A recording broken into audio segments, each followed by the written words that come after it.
Okay, so hello and welcome to this week's spiritual journey.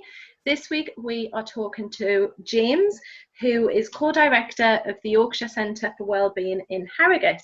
So welcome, James. Hi, Lindsay. Thank you for having me on your show. It's great You're to be welcome. here. So James, you teach yoga and Pilates and you run Ayurveda retreats as well, don't you? Yeah, that's correct. Yeah, so day-to-day work is teaching yoga and Pilates. But we're a holistic centre. We, think of like a sanctuary really for people who are looking to find healing and transformation. So though yoga and Pilates is the foundation, we also run retreats, yoga Ayurveda retreats. So Ayurveda is Indian traditional medicine. Ayur means life and Veda means wisdom. So it's the wisdom of life, the wisdom of balance, the wisdom of healing. So that is a big part of what we teach and encourage our students to start to understand the concepts, because ultimately it's about coming into balance and harmony with the environment. And Ayurveda is great because it recognizes we're all different. And it looks a lot at diet, but there are many other aspects to Ayurveda being the Indian traditional medicine. Sorry, I was just going to say, so how did you get into Ayurveda? And so how did you get into it basically? Well, I remember back here, I think 21 and we're in Australia, and I'd heard of Deepak Chopra. So you may have heard of Deepak Chopra. And he's an Indian-born Western doctor who went back to his Indian Ayurvedic roots. And so he essentially teaches a combination of Western medicine and also the Ayurvedic medicine. And so being very inspired by his teachings, having come from a family that are very much into health, and my mum's taught exercise and ran the centre since I was born. So being brought up in not just a health-orientated family, but also a spiritually orientated family, strong Irish Catholic heritage on my mum's side.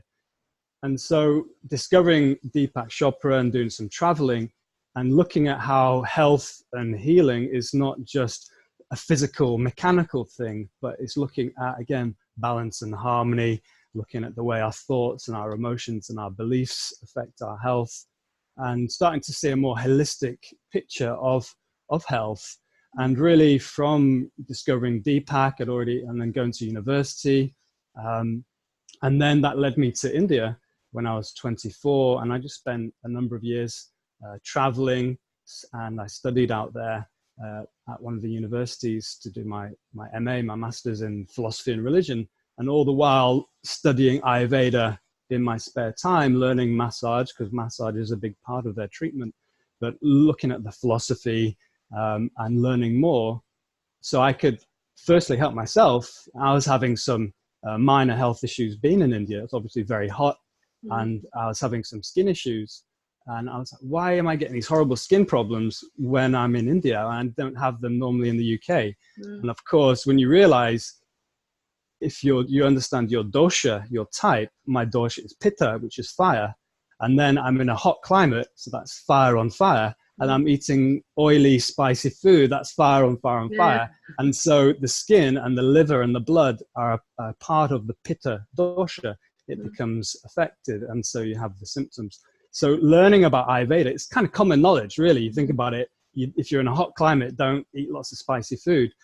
But so on one level, it's common sense, but it goes a lot deeper. And just recognizing that, you're a certain dosha, a certain body type, and that's just how you are genetically. That's who you are. There's no right or wrong dosha. There are three doshas. What are the three doshas then?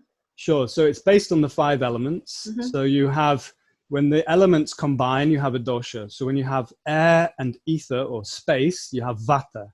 So vatas tend to be thinner frames, and they're very active. So running around a lot, very active mind, might have problem with insomnia, might have issues with anxiety, but very creative, very active. So that's the vata dosha. Think someone like Russell Brand or Mo Farah. It's a slimmer body type, but it also affects the psychology and the emotions. Pitta is the second one. It's a combination of fire and water.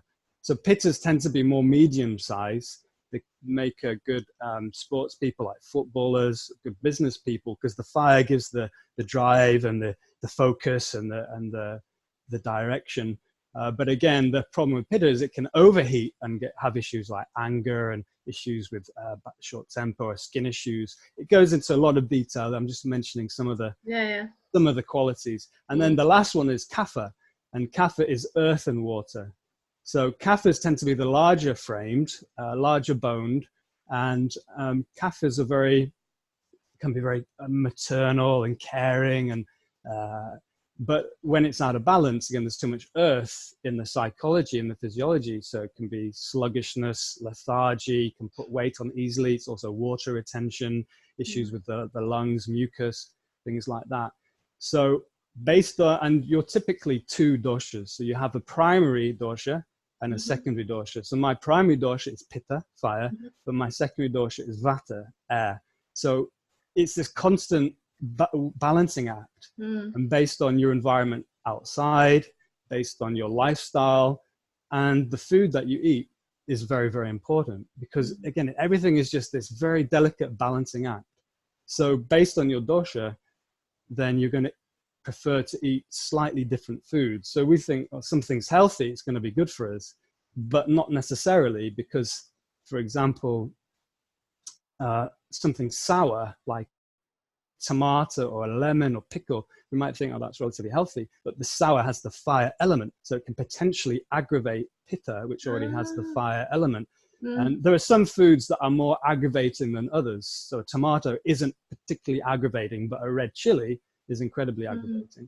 So again, it's all about getting balance, and it can be quite complex, and very helpful when you start to understand the principles more.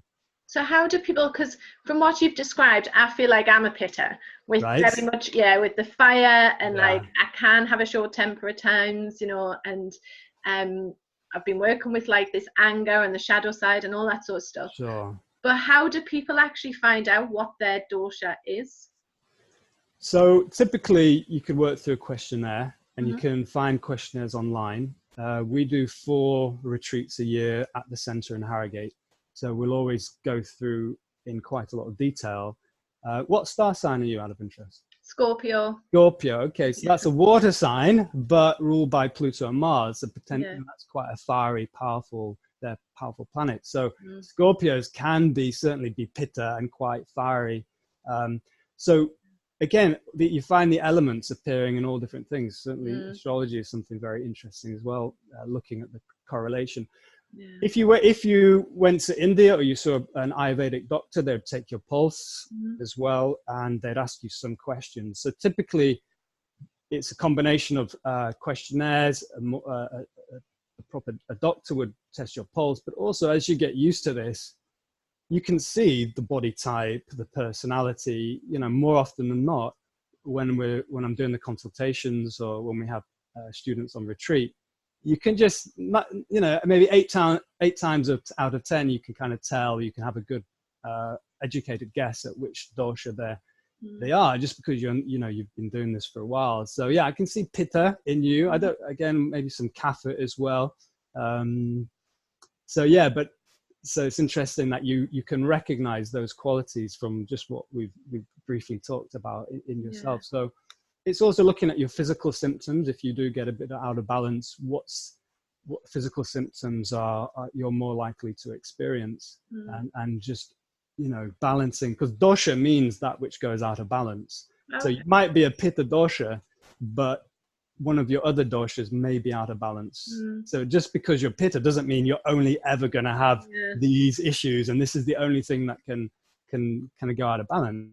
Have kapha issues, you can have vata issues. It depends. But if it's your pitta is your dosha, then that's the area that you're going to focus more on, especially emotionally, psychologically. You recognize you have some of these anger issues when you're out of balance. So then you understand yourself. It's self-understanding, self-knowledge essentially, and so you can catch the things before they really erupt, before it really manifests and expresses itself negatively.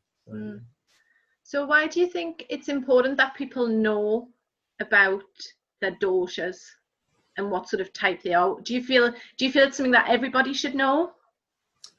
I think if someone is interested in coming into balance, into health, into becoming well adapted to their environment to be healthier, happier, then yeah, it certainly helps. I've studied many different systems, and I keep coming back to Ayurveda because it's so holistic, and again, it looks at everyone as individuals. So for example, you might have a Kapha dosha who is constantly having weight issues, who can't seem to lose weight. Now, once someone realizes that their dosha is Kapha, that's how they are genetically. There's nothing wrong with that, but there are, that's who they are. But once you understand, okay, I'm Kapha dosha, and these are the tendencies, then just some small little changes to your lifestyle. For example, have a light breakfast, or even skip out breakfast, because Kaphas have the slowest metabolism. They have the slowest digestion. So they don't need as necessarily to have 3 square meals a day. Just little changes, having a little bit of spice, a little bit of ginger, a little bit of chili, a little bit, just to speed up the metabolism, to speed up digestion. Just these little changes can make the world of difference. And we see that a lot with our students. I've experienced it personally. And again, we've seen it with our students, that just these small lifestyle changes make a massive difference. And like pitters, our job is to stay cool. So if we know, okay, we need to bring something a bit more cooling, maybe have a little bit more veg or have a juice or something. Again, we live in an environment which is very cold in the north of England. So that has a big influence on our dosha as well. Yeah. So then it's that constant balancing act. And so I think it's self-knowledge, self-understanding. And the more we understand ourselves and the way our body works, then we can make those subtle adjustments, or sometimes quite profound adjustments, that allow us to come into better balance. And certainly diet is a massive part of Ayurveda, and there's a massive part of someone's psychology and the way it affects your emotions and your energy levels. So yeah, I think it will benefit everyone, and anyone who certainly is looking to find a more balanced lifestyle, especially if there are a lot of health issues, then 100% Ayurveda is going to help. So since you came back so when did you come back from India? So end of 2012. I went 2007 and came back at the end of 2012. So how did you find so like you said, you've studied all these different Indian sort of medicines and the Indian concepts and the philosophies, is that right? And then, so bringing them back to Harrogate, how did you find that initially? Like, how did people take it? Were they very much like on board with it, or was there some skepticism, or what happened? It's a very good question. I mean, I was very lucky in the sense that I came back to the center, which was already established. So my mum, Anne-Marie Berth, had set up the center. She'd been doing this for a long time, but it was set up where we currently teach now in 2001. Okay, so I was very lucky to come to an established center when I came back. And I think Mum had kind of built up my return and the anticipation of me returning. So like this, the prodigal son returns from his 6 years abroad. And so there was already, if you like, an audience there. And we did a few retreats. The first thing I think I ever did was a retreat. And in that, actually, Mum used to teach Ayurveda initially. And then as I got more confident and I learned a little bit more, then I started to teach the Ayurveda. So I can say that generally the reception has been excellent. People, again, we attract a certain type of person, and people who come on the retreats, they wouldn't, if they weren't interested, they wouldn't be there. So we, if someone is probably already knows a little bit about Ayurveda is becoming more widespread, and now there are centers popping up, and certainly the medicines. It's still early days, but it's becoming a bit more widespread. So I'd say typically the reception was great, and teaching the philosophy and the deeper spirituality. Again, you attract the people that are right for you.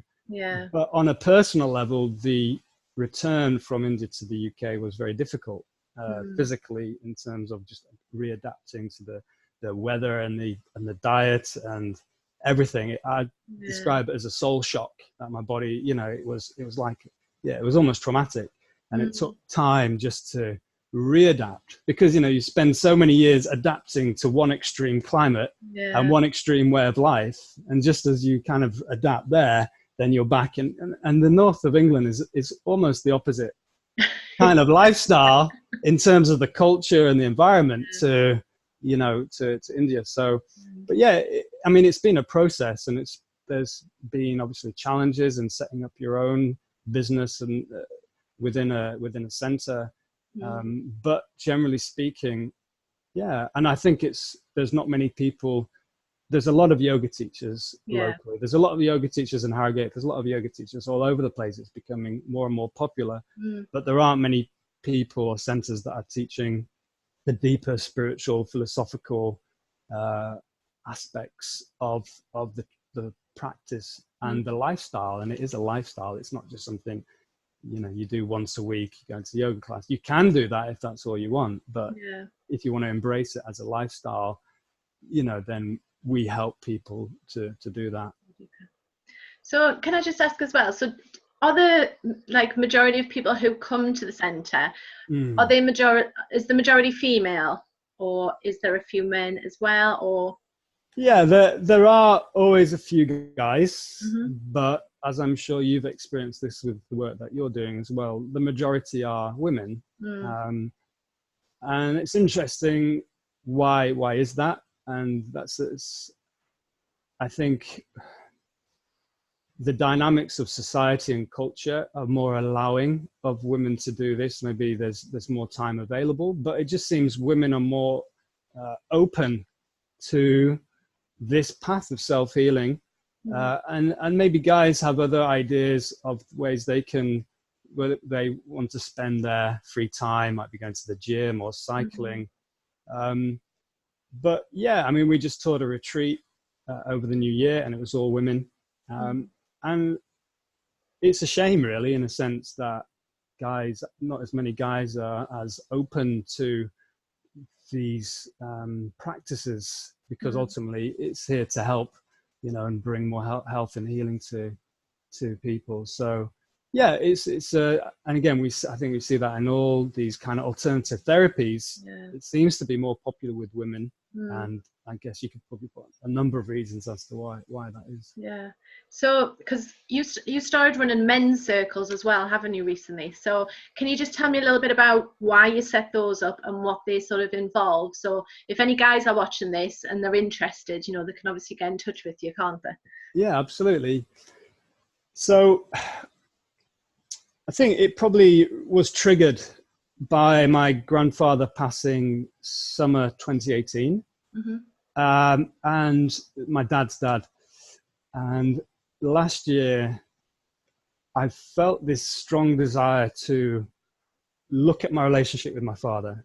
I realized that there was some trauma there from early childhood, from being a baby, with dad, just with the stress that was going on with the family, with moving from London, and my dad working hard and trying to pass his exams as an accountant, all these things, these dynamics. But in meditation, I realized that there was still some trauma there. And so I started to speak to my father have deeper conversations about childhood, about those early years, to try and relieve and to heal and to resolve these issues. I'm lucky that I have a very good relationship with my dad, and so we're able to have these conversations. And we had our first family holiday in years, and that was really nice to have some of these conversations. And around the same time, I was on Facebook, and I just saw this ad for a men's retreat with the Men's Leadership Alliance, just random, and I just very spontaneously booked onto it, just straight off. And that was around April last year. And that was phenomenal. And basically we did a lot of sharing circles, and we did ceremony. And it was the first time that I'd experienced sharing circles, where guys sit in a circle and take it in turns to express how they're feeling, what's going on in their lives, And especially on a retreat, you'll go deeper, maybe into deeper issues, or there'll be a specific area that you're exploring. And I just found those sharing circles incredibly powerful. And stuff was coming up. I was talking a lot about my dad. And also, when you talk about these things, it's very healing. It loses its charge, I found. Like, it lost its power to a degree. And I was very inspired by that retreat. It was in a beautiful Rydal Hall in the lakes. And then, again, having dialogue with my dad, and he told me about this men's rites of passage, which is a 5-day initiation process, which he's done. He did a number of years ago, and he encouraged me. He said, "Oh, this would be awesome." So last summer, I went to Ireland, and we camped for 5 days in the Irish countryside, and they had this massive retreat center where they held the rites. And that was phenomenal. It was very, very powerful. 5 days of, again, we had lots of circles, sharing circles, but there was lots of rituals. And it was from a Christian Catholic background, but it was non-religious. But it had the ceremonies and the rituals, which I didn't experience in the previous retreat.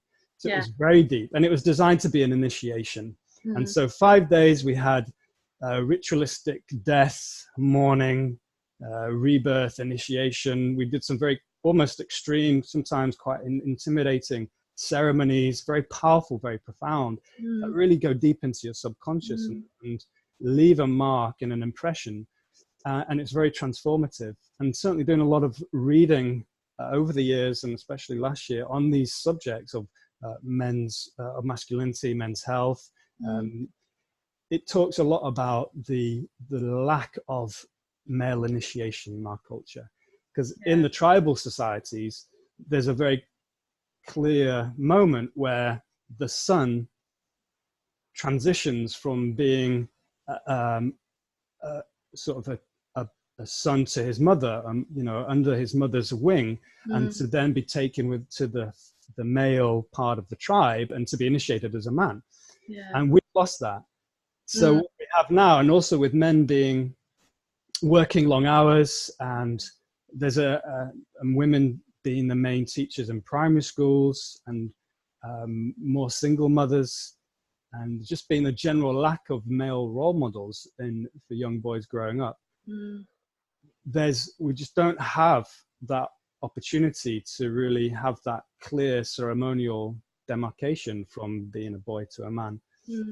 And we have all these concepts of toxic masculinity and how suicide is the #1 killer for men under 45 in the UK. And mental health being such an issue now, and men in the sense of lost sense and that clear idea and that clear archetype of masculinity. So the rites were very, very powerful, and that led me to setting up 2 men's circles in Harrogate. One with the guys I met on the first retreat, so they're a bit older, and then also for my friends, and we do fire ceremonies. We go out into the woods, we camp out, and we talk and we share, and it's about finding our voices, building trust, expressing ourselves emotionally, not being ashamed to express ourselves. And it's very, very healing. And it's still quite a new process that I'm going through, but I personally found it very, very beneficial. And I know the guys that we work with and friends also find it very, very beneficial. And I hope that our culture supports men to allow them to express themselves more and to return back to these healthy archetypes and role models of masculinity, as opposed to this kind of toxic idea, or there's a lack of clarity on what it means to be masculine, and it's it's okay to express yourself, but also what true masculinity is. And all of this helps, I think, men to reclaim their masculinity. And I think at the minute, there's some terrible male role models out there, and I'd attended an event in London, and someone had said about how we have this patriarchal system and how it's affected not only women but also men as well, because there's some men at the top, you know, political leaders and all this and the other, who don't provide good male role models. Do you know what I mean? They're not showing what it's like to be a man. Yeah, exactly, yeah.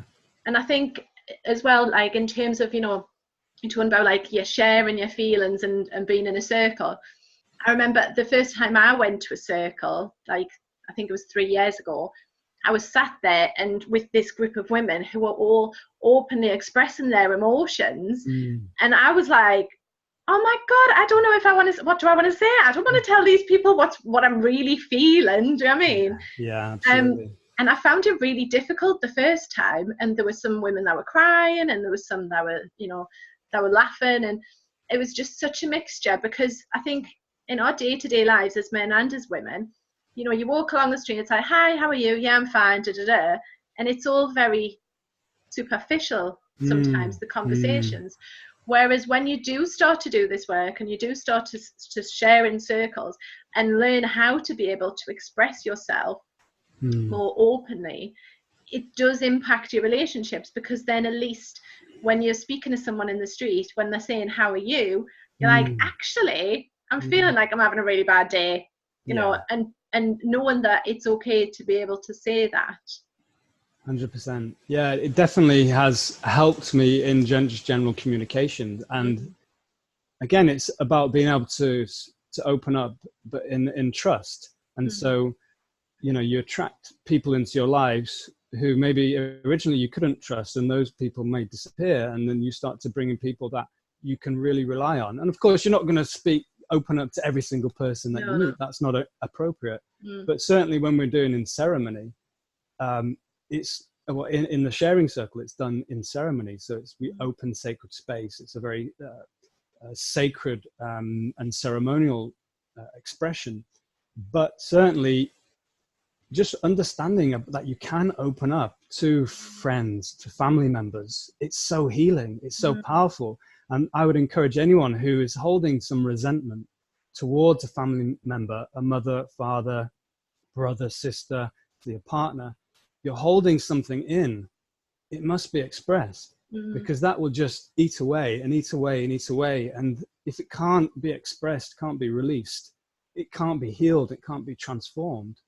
And, you know, some people, maybe they're not in a position where they can openly speak to a parent, for example. Maybe the parent is very closed-minded, or they get triggered a lot by their parent.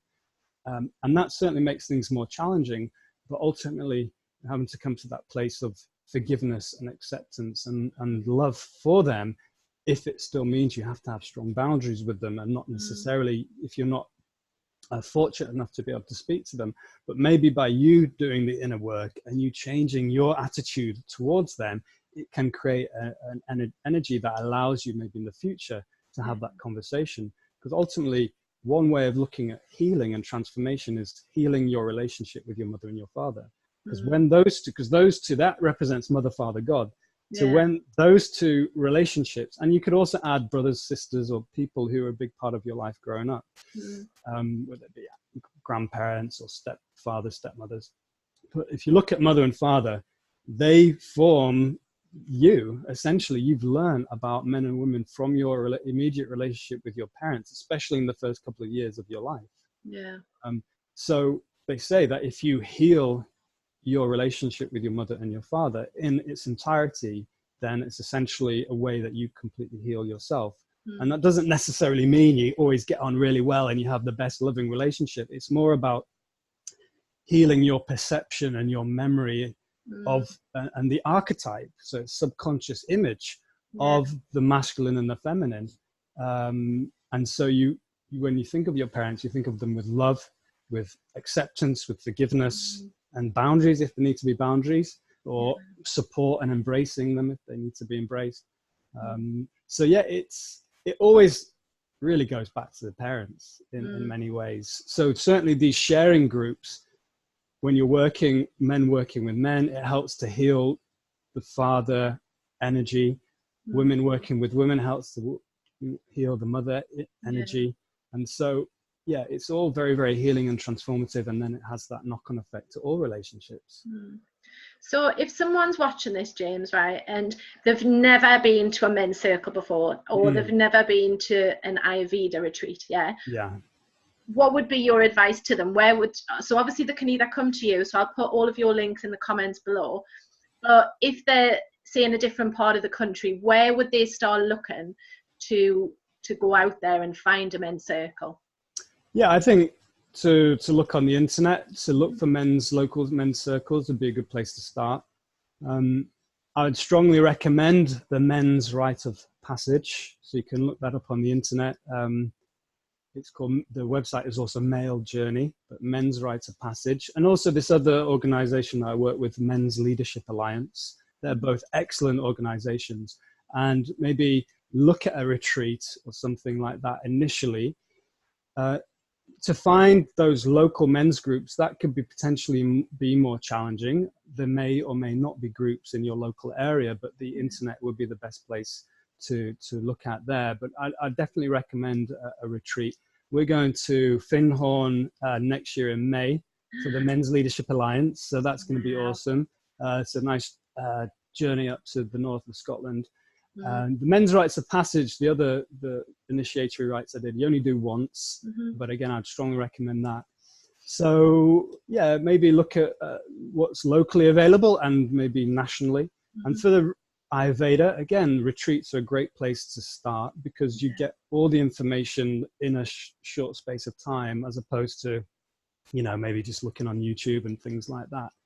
So certainly, you're very welcome to look at our website, yorkshirewellbeing.co.uk, and we're based in Harrogate, North Yorkshire. So we have information about retreats, or if you're local and you're interested in learning about your dosha, then we can do a consultation. Again, you can contact me through the website. And reading, you know, curious mind, open mind are two of the most important things that we can develop. So looking at some of the Deepak Chopra books, there's Perfect Health by Deepak Chopra is a great book to start with. And just stay curious. Awesome. Well, thank you very much for your time, James. You're very welcome. Thank you for having me. Thank you. Awesome. And I wish you all the best. Thank you. Thank you.